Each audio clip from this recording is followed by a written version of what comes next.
Good evening, guys. How's it going? Okay, guys, right.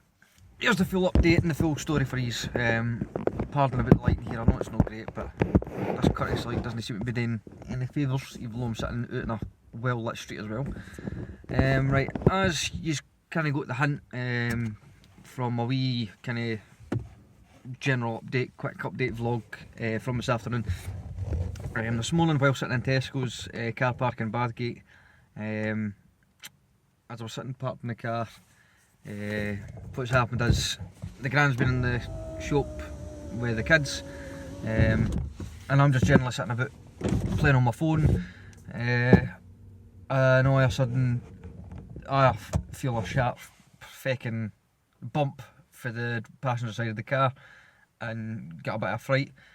Look round to see a maroon coloured VW Passat pulling down the side of us with the two occupants, the driver and the passenger, both kind of panic looking, for lack of a better word, on their face. But as I turned round and I'm watching them like that, and I'm watching them coming down past us, past the passenger side window, and then through the front of me to the car space in front, opposite, instead of just stopping in the one directly next to me.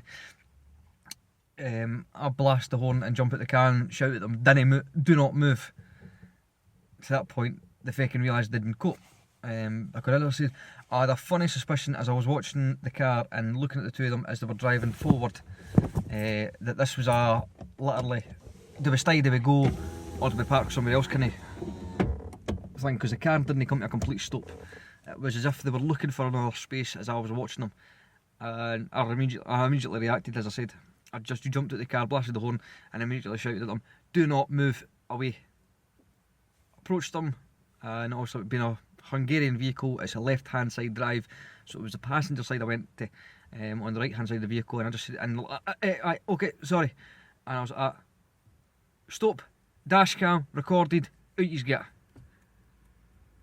I was, put it this way, I went for calm and collected, sitting in the car and minding my own business, to flaming, what do you want to call it, high on adrenaline, like that, literally. But I was calm about it, if you like, even though I was getting, you get that whole shake feeling, if you like, through your legs, through your hands, not because I was angry, I was pissed off, and I got a fright, and I was taking no chances. So immediately after I said to the two of them to get out of the car, I immediately went over and checked the back of my car. Now, this is where I started to kind of immediately calm down, for being away up here to kind of starting to slowly bring it down after realising and actually checking my car to see what the damage was. Pardon me. As I said, the damage was significantly minor considering the fucking shake I got while I was in the car.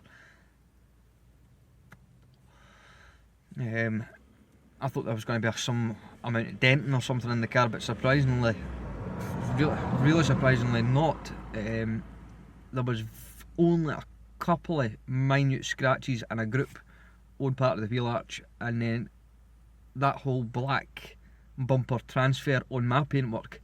And all he had was you've got your light casing and you've got the metal frame, obviously it follows around your light casing between the bonnet and that. He only had a wee scratch on that metal there, and then some paint transfer as well, but considering what he'd actually scratched my car, it actually looked like his car got more paint transfer on it that came off my car, but God knows how, because there's very little paint taken off my car apart from a couple of minute wee scratches, as I say. But as they get out, he's like, I'm sorry.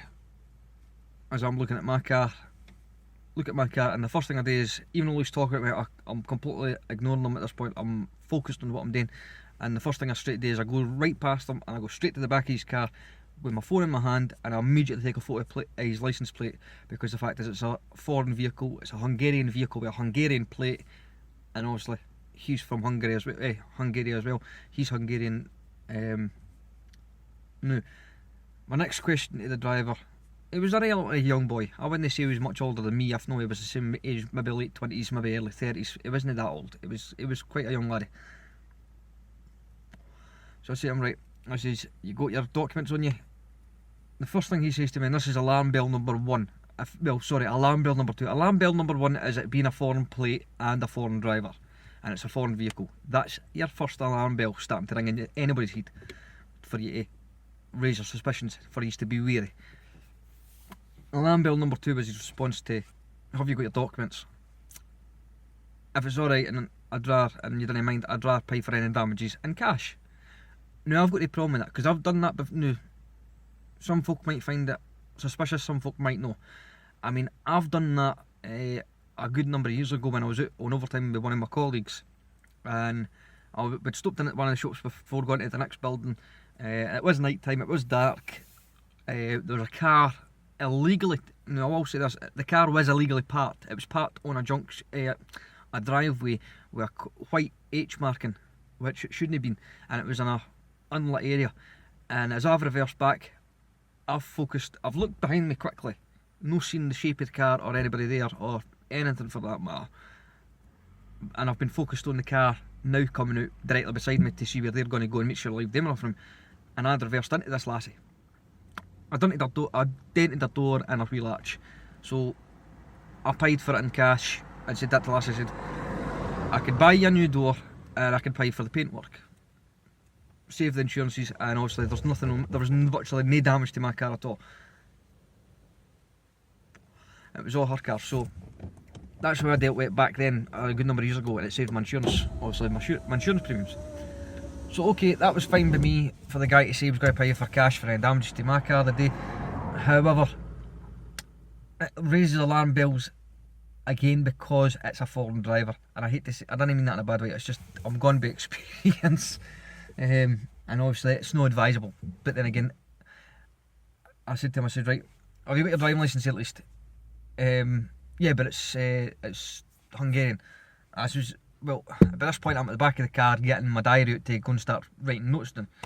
And I'm saying to him, I said, well, have you got anything there, photographic ID, driving licence preferably, or passport even, for Christ's sake, anything. I said, to prove who you are. I says, and he's like, ah, right, aye, okay. Pulls out his driving licence and writing off.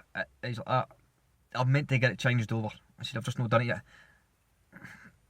God knows why I fucking asked it, but by this point I didn't hate my driver head on. I was thinking fucking legal sense here, and what all the fucking common questions a cop would ask. I was going through the whole rigmarole of this because I was covering my own arse, and I was focused on getting the answers I needed and making sure I was covered, irrespective of the damage.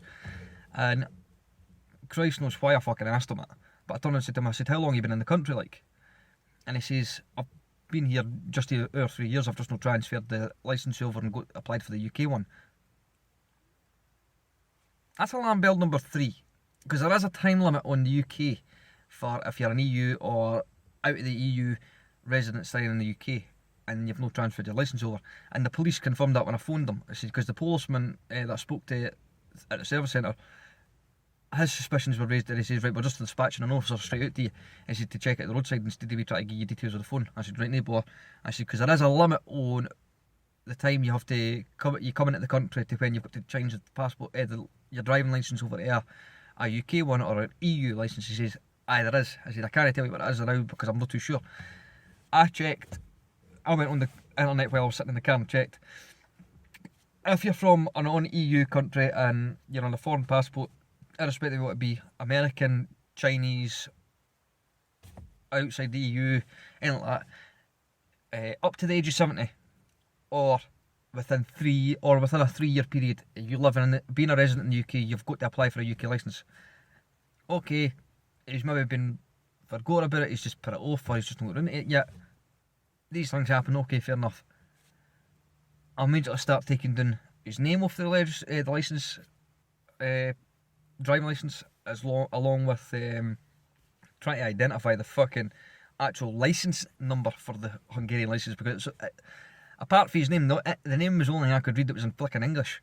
The rest of it was in Hungarian, between the country of origin, the state or province of where it was obviously distributed and issued, and then also I was like, I says, is this number on? And I'm looking at the back of it. I said, right, it's got his categories, da da da da da, and I'm looking at this barcode kind of number here on the right hand side at the back where the categories for what he's able to drive. And I'm like, I says, is that your vehicles? Sorry, not your vehicles. Is that your licences issue number or that, or whatever you call it. And he's like, yes, that is. I said, right, perfect. So I marked all that down, took all the details down. I says, right, I'm thinking away and I'm looking at the car, I've marked it in the car, I've got I'll link the photographs into this vlog along with the car, and also the scratching on my car, and you'll see the black line for the bumper, and you'll see the couple of wee scratches, because you can actually, I went like that and thing with the wheel arch with the pen, and the pen's actually marked out on my wheel arch to fucking hang with. I said, I'm glad I had Teacut, because it wasn't washing off with water for some reason. And I said to the boy, I said, look, the chances, and I took his phone number, but the chances are I probably won't phone you. I said, because Teacut will sort that out on my wheel arch. I said, because my wheel arches are knackered anyway. I said, it's merely the fact I just want to cover myself. Aye, okay, no problem. The gran came back for the shop with the Wains.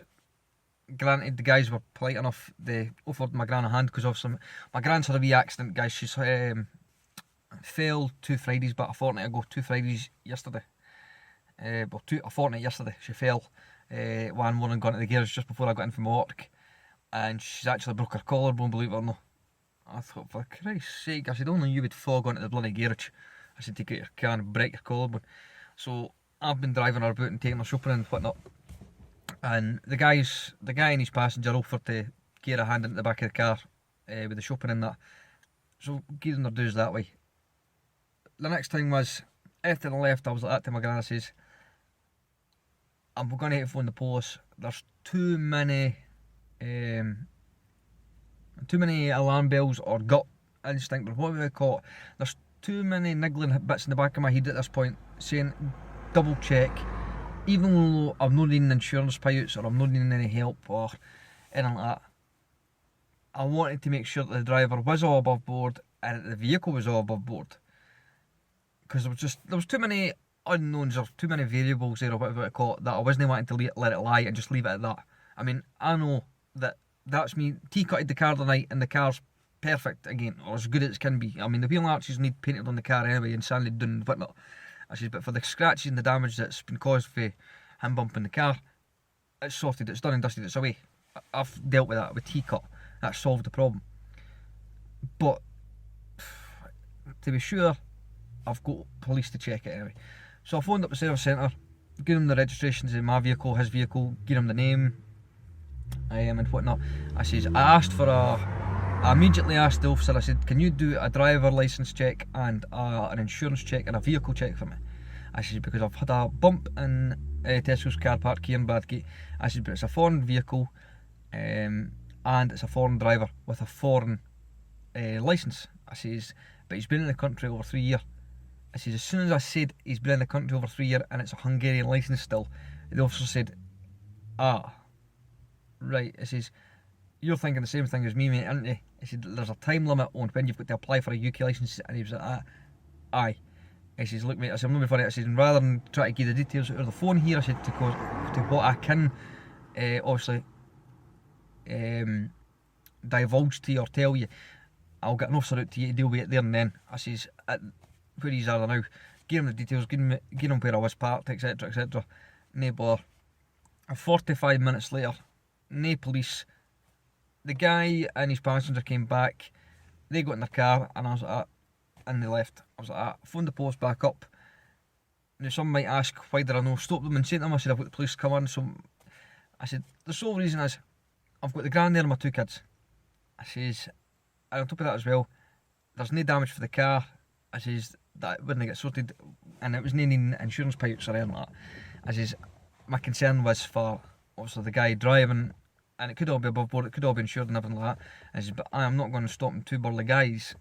I said, well, I'm sitting with my gran, who's disabled, technically, or incapacitated, or whatever you call it. I says, and I've got 2 kids in the car. I said, I wasn't doing that. I says, in the middle of, even though I was in middle of a busy car park, sorry. So I phoned the police up to let them know that the driver had left, cancel any police attendance. And the lassie asked, the lassie asked again, do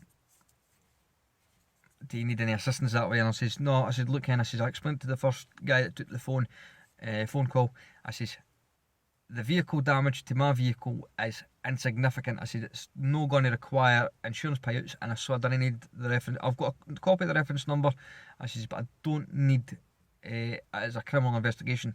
My concern was, and I raised this with your colleague when I spoke to them 45 minutes ago, I said my concern was for the driver because of his licence and the vehicle for its insurance purposes. I said just to double check, I said because that raised like red flags for me, as it did your colleague. I said 2 years we're thinking along the same lines here, that it could be okay, it could be completely innocent, but it's rather been safe than sorry. And I was thinking to myself, I says, this has just been one hell of a week. But lesson learned though, guys, because here's the thing as well. Whoever, for some of you that have been subscribed to my channel for a good while, and for all my new subscribers, welcome. I hope you're enjoying the content, I hope you're enjoying the channel so far. But for those of you that have seen it and didn't see it, there was a video I'd posted, I think the tail end of last year, if I remember correctly, where it was another weekend where I had the kids. I was sitting in Tesco's car park, and my gran was just getting back in the car. I was sitting in the car with the kids, and virtually the same place to where I was part of the day, but where I was hit the day, there was a hit and run in Tesco's car park by an elderly driver who'd reversed into a car, caused significant paintwork damage to the rear of a brand new Citroen, if I remember correctly, and he got to his car, refused liability, and literally drove away within a matter of seconds. The dash cams on the car, on the van, that day were recording even though I was sitting parked. No different for that time where I caught the shoplifters coming out of the local shop just down the road from me here actually, to where I'm parked now doing this vlog. And I thought, today I did not have the cameras running while I was sitting in the car, but I did have the cameras running within a matter of minutes after I got the driver and his passenger out the car, purely for audio, just in case anything was said or any dodges happened.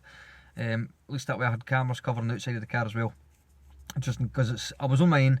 I had no witnesses, but I'm out number 2 to 1 because I had another, because obviously you've got the driver and you've got his passenger against me if anyone decided to kick off or anything like that.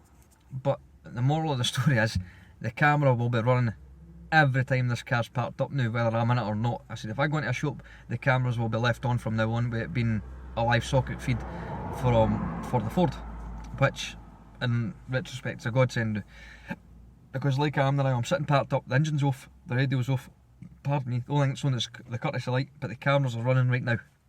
I says, but as soon as I go home and I stop the car, I'll flick the switch and put the power off, because some might say it's a hindrance, but it's one good thing I like about the Fords, and is the fact that the sockets you get in, the power sockets you get in the cars and the van, they are all live feed. Ideal. It's a fucking 20 mile an hour zone, mate, no fucking racetrack. But moral of the story is I'll leave the cameras running from now on every time I park up. There'll only be switch it off, switch it on, switch it off, switch it on, just when I start to drive.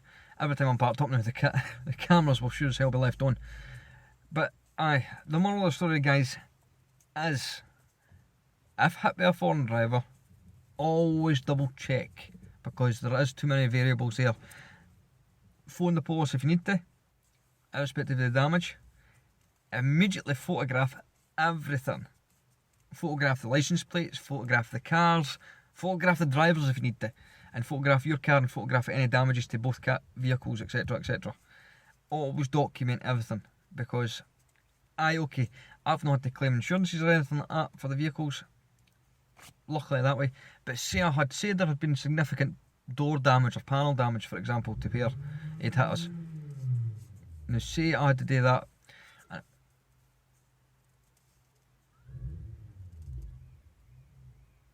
fucking morons.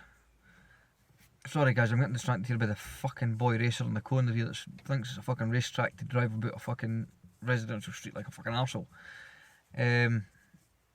But moral of the story is, and a couple of tips would be, if you're hit by any driver, UK car or not, but primarily with foreign vehicles and foreign drivers, is photograph the car, photograph the driver if you can, photograph the registration in particular, photograph everything, photograph the damage to the two vehicles, ask for ID, ask for driving licence, ask for their insurance documents, get a bit of paper, get a bit of pen, write it all down, copy it, photograph the driver's license, anything you need to do, photocopy everything, write it, and pen and paper, photograph it, or even video record it, even better.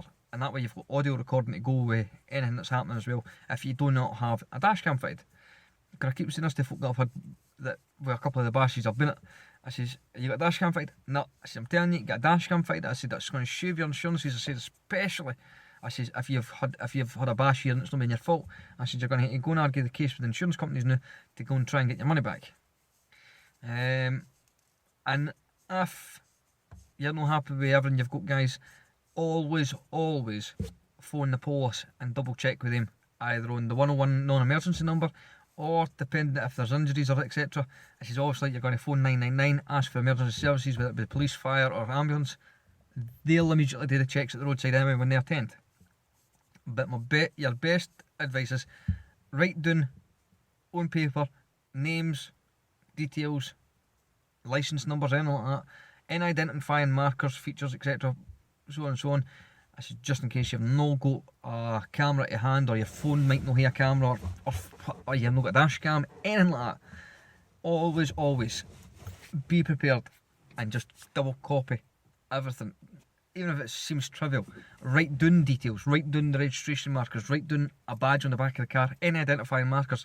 Because if you hear a slight bump where you're needing panel damage, and say your back door that's been panelled in, but you're needing to go through the insurances, anything that can help you either identify the driver, if the post and attendant or the driver drives off, anything that can help you identify that vehicle with the licence plate, any identifying features on the car, and then identifying features on the driver and a description of the driver, can save a lot of time and money and hassle. And also help help aid the police in finding and identifying the person or persons and the vehicle, etc, etc. Always try and document everything, guys. And luckily it was very insignificant damage done to my car, and as I said, T-Cut sorted it right out.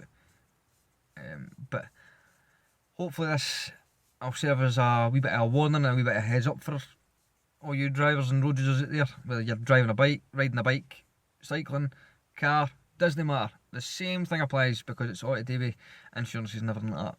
Always keep yourself covered, and always, even though it seems trivial, documenting a lot of it. Doesn't matter. It's just by chance I had my phone in my hand because I was playing a game, and the first thing I started doing was start taking the photos. But I'll link in the next photograph of the reg, and I'll link in the photograph of fucking hell. I'll link in the photograph to the scratches in the bumper transfer in my car as well. And any questions, guys, please drop them into the comment section below, send us a private message, whatever the case may be, and I'm happy to answer them. And anyway, guys, I'll let you go on. Have a good night, enjoy the rest of your weekend. I'll see you all again soon.